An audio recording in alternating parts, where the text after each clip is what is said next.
Sanibonani bafundi beBhayibheli. Namhlanje sizokhuluma ngoMateyu 7:6.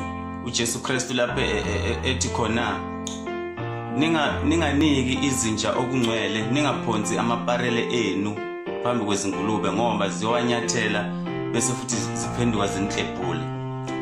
Usho ukuthini uJesu lapha mayekhuluma ngezinja nangezingulube, amaparele nokungcwele? Kahle kahle uJesu bekhuluma nabantu abafundi bakhe, abafundi bakaJesu, abantu okumele ukuthi uJesu bathume bayoshumayela ivangeli. Kanye futhi nabafundi bakhe futhi kulesikhathi samanje ithina esikholwayo futhi esishumayela ivangeli ikakhulukazi.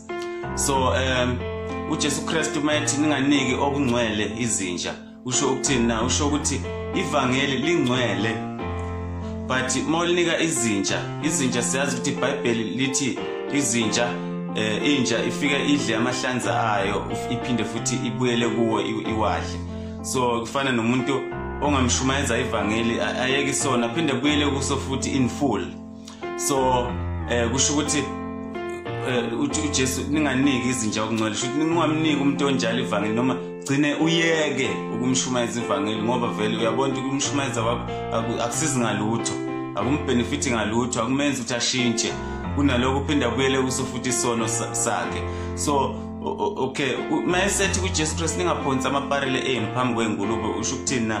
Iparele siyazi ukuthi sonke eBhayibhelini it's a precious stone, usho ukuthi into ethile etholakala ekujuleni kolwandle, usho ukuthi into ukuthi indlela eprecious ngakhona noma kwakhiwa isakhiwo esithile sendlu makufakwe namaparele, kushuthi ama precious stone abizwa ngeparele. Leyo lokhuza isuke leyo building yakhiwe ngamatshe a precious ngempela, ayigugu ngempela. So mawubuka neNew Jerusalem kwi Revelation noma kwiSambulo 21 uyabona ukuthi amagate eNew Jerusalem azobe akhiwe ngeparele, kusho ukuthi kuyobe iminyango yeJerusalem noma amagate akhona azobe akhiwe ngamatshe ayigugu ngempela. So okusho ukuthi into ongacishe uyifanise nanje negolide njalo njalo, kusho ukuthi ngendlela igolide liprecious ngakhona. So but ingulube yona ngoba ayikuboni ukubaleka nokuba igugu kwalelo jelelo elithilo elibizwa ngelokuza ngeparele, yona ingulube ingalinyathela ngenyawo iphinde futhi ikubona uyayixhaphaza ingulube, uyinika into njenganamsebenzi iphenduka iqhebhule ilwe nawe.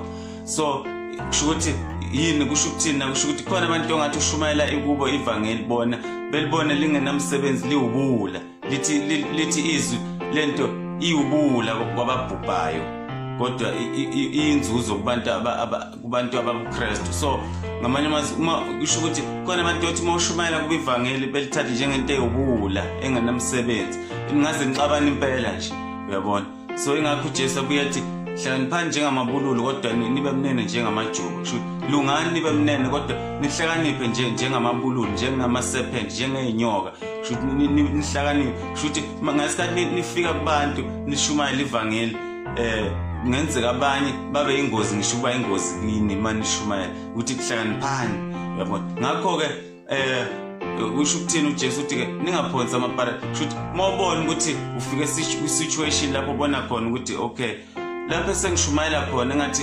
kunenkinga, ngenzeka mhlawumbe sixabane singasazwani kahle nalabo bantu labo, ngcono ukuthi uyeke ukushumayela ivangeli lapho, ngoba uJesu nakwenye indawo ushilo ukuthi mayebathuma ethi-ke hambani noshumayela imizi ngemizi, kodwa uma ukuthi ngithola ukuthi abanamukeli thindithani iy'nyawo nihambe, uyabona.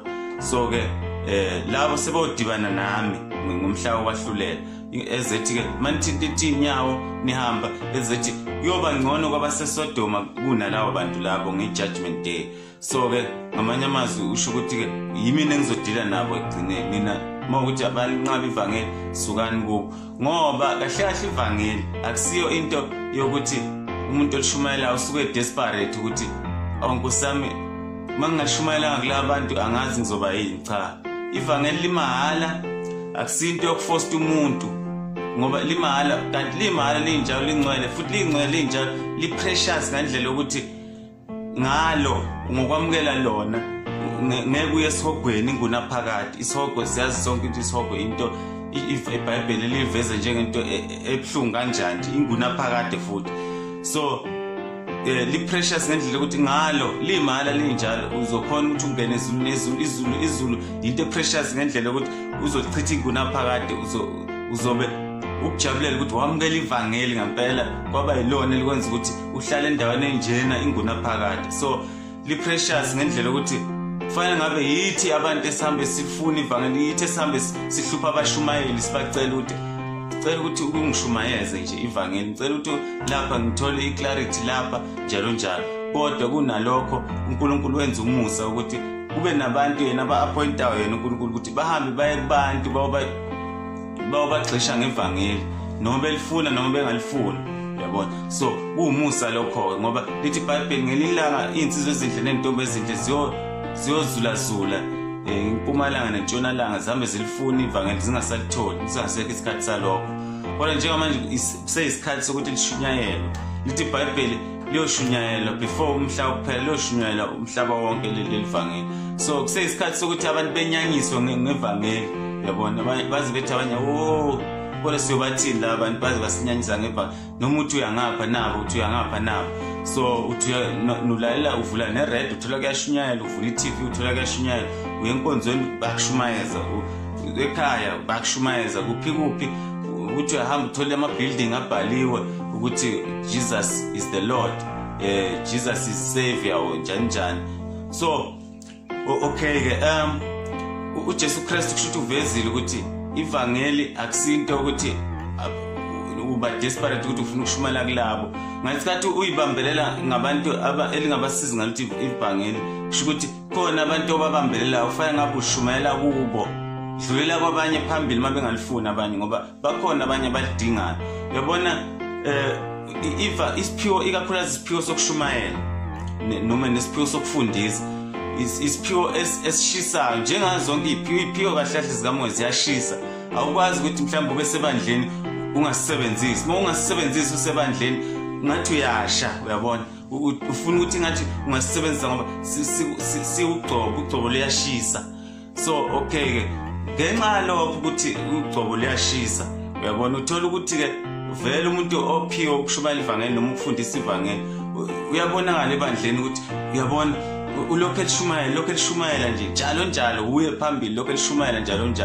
Abanye mhlawumbe bezibejele ukuthi ngathi u-desperate for ukushumayela, uyabona, kanti hayi ukuthi u-desperate for ukushumayela ukuthi ngoba vele inaleso siphiwo leso siyamshisa vele. So but engashumayela kulabo bantu abavumayo.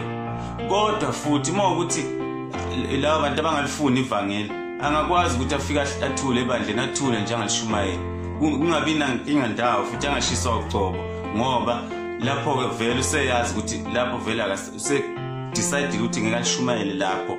Kodwa uma esefika kule ndawo azi khona ukuthi uvumeleke ukuthi ashumayele, uzomshisa lento ngoba unalo ukuthi vele la kumele ngishumayele. So-ke ilapho-ke indaba ukuthi uJesu ukuthi ninganiki izinto okungcwele, ningaphonsi futhi amaparele phambi kwey'ngulube ngoba ziyogxoba amaparele bese ziyaphenduka zimklebhule egameni leNkosi yethu uJesu Kristu. Amen.